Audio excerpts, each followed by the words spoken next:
morning, students. അടുത്ത problem ഇതാണ്. Solve an minus 2 an minus 1 plus an minus 2 equal to 6. n greater than equal to 2. ഇതൊരു second order recurrence relation ആണ്, non homogeneous. Second order non homogeneous recurrence relation ആണ്. നമുക്ക് ഇത് solve ചെയ്ത് ഇതിന്റെ an കണ്ടുപിടിക്കണം. ഇതിന്റെ ജനറൽ സൊല്യൂഷൻ എന്താണ്? General solution will be general solution an is equal to an h plus an b. I now have to find an h. an h കണ്ടുപിടിക്കണം. അതിന് എന്ത് ചെയ്യണം? Left hand side an minus 2 an minus 1 plus an minus 2 is equal to 0. Right hand side power 0 ആക്കാം. അതിനുശേഷം നമ്മൾ ഇതിന്റെ ക്യാരക്ടറിസ്റ്റിക്കേഷൻ എഴുതാം. ക്യാരക്ടറിസ്റ്റിക്കേഷൻ എഴുതുമ്പോൾ ഇവിടെ a minus 2 ആയതുകൊണ്ട് ഇവിടെ r square minus 2r plus 1 is equal to 0. എന്ന് പറഞ്ഞാൽ r minus 1 whole square is equal to 0. Therefore r root എന്താണ്? 1. Roots are repeating. Since roots are repeating, an is equal to എന്ത് കിട്ടും നമുക്ക്? c1 plus c2n into 1 raised to n. എന്ന് പറഞ്ഞാൽ എന്താണ് answer? c1 plus c2n. an ന്റെ answer നമുക്ക് എന്ത് കിട്ടി? c1 plus c2n കിട്ടി. ഇനി നമുക്ക് അടുത്ത എന്താണ് കണ്ടുപിടിക്കണം? to find an b. an b കണ്ടുപിടിക്കണം. an b കണ്ടുപിടിക്കാനായിട്ട് അപ്പോൾ റൈറ്റ് ഹാൻഡ് സൈഡ് എന്താണ്? റൈറ്റ് ഹാൻഡ് സൈഡ് 6 ആണ്. 6 into ഈ 6 നമുക്ക് എങ്ങനെ എഴുതാം? 6 into 1 raised to n ഫോമിൽ എഴുതാം. അപ്പോൾ അങ്ങനെ വരുമ്പോൾ choose an p is equal to ഇവിടെ right hand 6 into 1 raised to n ഫോമിലാണ്. ഇവിടെ നമുക്ക് c1 into 1 raised to n ഉണ്ട്, c2 into n into 1 raised to n ഉണ്ട്. അപ്പോൾ ഇത് രണ്ടും കൂടെ ഉള്ളതുകൊണ്ട് നമ്മൾ എന്ത് a p എന്നുള്ളതാണ് ചൂസ് ചെയ്യേണ്ടത്. എന്താണ്? a into n square 1 raised to n എന്ന് പറഞ്ഞാൽ എന്താണ്? a n square. അപ്പോൾ റൈറ്റ് ഹാൻഡ് സൈഡ് എടുക്കേണ്ടത് a n square എന്നാണ്. റൈറ്റ് ഹാൻഡ് സൈഡ് എടുക്കേണ്ടത് a n square. കാരണം എന്താണ്? ഇവിടെ c1 into 1 raised to n ഉണ്ട്, c2 n into 1 raised to n ഉണ്ട്. രണ്ട് ടേം ഉള്ളതുകൊണ്ട് നമ്മൾ n എന്നുള്ള മാറ്റി n square ആകും. ഇനി അത് നമ്മൾ substituting in the given equation. substituting the given equation substituting and substitute ചെയ്യുമ്പോൾ നമുക്ക് എന്താ കിട്ടുന്നത്? a ന്റെ സ്ഥാനത്ത് വരും a n square plus minus a n square minus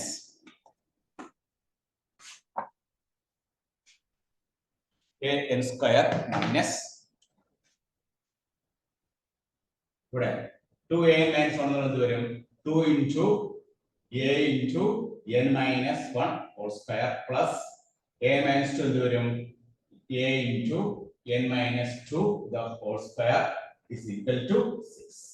ഇനി ബ്രാക്കറ്റ് ഓപ്പൺ ചെയ്യാം. അപ്പോൾ a n square minus 2a into n square plus 1 minus 2n plus a into n square plus 4n is equal to 6.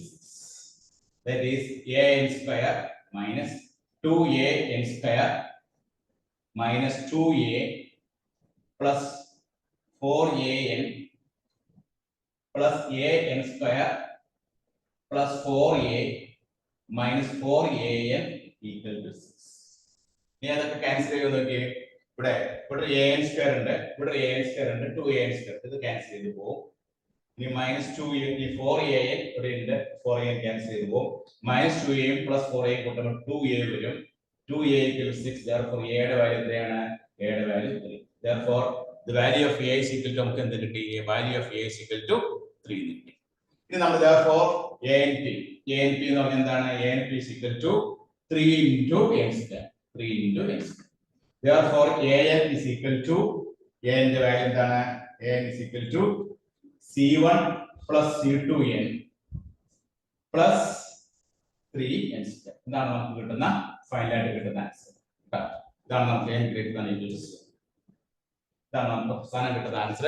c1 plus c2n plus 3n square എന്നാണ് അവസാനം കിട്ടുന്ന answer. അപ്പോൾ ഇതൊരു second order recurrence relation ആണ്. Second order recurrence relation. അപ്പോൾ second order recurrence relation ആണ് എങ്കിൽ നമ്മൾ ഇത് സോൾവ് ചെയ്യുമ്പോൾ ജനറൽ സൊല്യൂഷൻ നോൺ ഹോമോജീനിയസ് ആയതുകൊണ്ട് an ആണെന്ന് പറഞ്ഞാൽ എന്താണ്? an h plus an p. ആദ്യം നമ്മൾ ഹോമോജീനിയസ് സൊല്യൂഷൻ an h കണ്ടുപിടിക്കുക.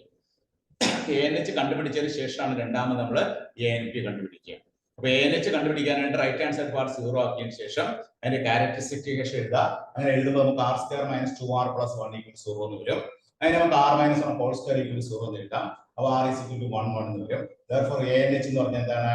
Here the roots are repeating. Roots repeat ചെയ്യുമ്പോൾ the solution will be C1 + C2n into 1 raised എന്ന് പറഞ്ഞാൽ C1 + C2n. ഇനി നമുക്ക് അടുത്ത പർട്ടിക്കുലർ സൊല്യൂഷൻ കണ്ടുപിടിക്കണം. അതിന് നമ്മൾ ചൂസ് ചെയ്യുന്നത് ANP എന്നുള്ളത് ഇവിടെ ചൂസ് ചെയ്യുന്നത് എന്താണ്? A × n² × 1 raised n ആണ്. കാരണം C1 × 1 raised n അവിടെ ഉണ്ട്. കണ്ടോ? C1 × 1 raised n. C1 എന്നുള്ള C1 × 1 raised n, C2 n × 1 raised n. അപ്പോ n ന്റെ സ്ഥാനത്ത് n² കൊടുക്കുക. AN² 1 raised n. അപ്പൊ AN² എന്നുള്ളത് തന്നിരിക്കുന്ന ക്വസ്റ്റ്യനിൽ സബ്സ്റ്റിറ്റ്യൂട്ട് ചെയ്യുക. അങ്ങനെ സബ്സ്റ്റിറ്റ്യൂട്ട് ചെയ്ത് വരുമ്പോൾ നമുക്ക് എല്ലാം ക്യാൻസൽ ചെയ്ത് വന്നു കഴിയുമ്പോൾ എന്ത് കിട്ടും? A യുടെ വാല്യൂ 3 കിട്ടും. A യുടെ വാല്യൂ 3 കിട്ടിക്കഴിഞ്ഞാൽ ANP നമുക്ക് എന്ത് എഴുതാം? 3n² എഴുതാം. Therefore an എന്താണ്? C1 + C2n + 3n². Therefore n greater. This is the required solution. കേട്ടോ? അപ്പോൾ എല്ലാവരും നോട്ട് ചെയ്തെടുത്തോളൂ.